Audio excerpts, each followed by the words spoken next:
Now everybody knows that rally cars go fast, very fast, but it's the brakes that slow them down. And do they take a hammering? With the ultra-grippy asphalt of Catalonia coming up, car control is high on the agenda. From a standard car to a rally car, on gravel rally car, the brake is very similar to a standard car. The design is very similar, it's like the one we have here. And that's a gravel front brake, and that's a gravel front caliper. And when we see now later, when we see the big ones from tarmac, you will see the difference.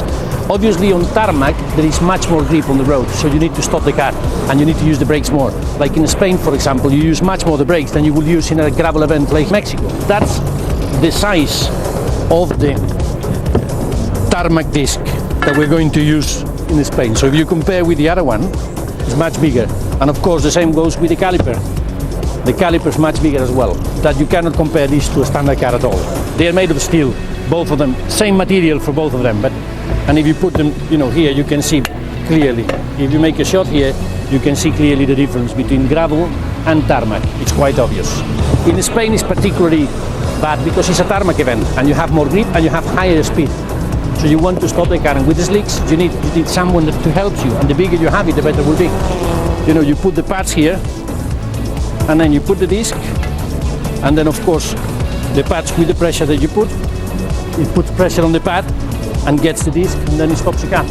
So, taking a closer look inside the brake assembly, the WRC caliper has 4 clamps called pots that, under braking, apply pressure to the brake pads, which in turn grip the disc and slow the rotation of the wheel.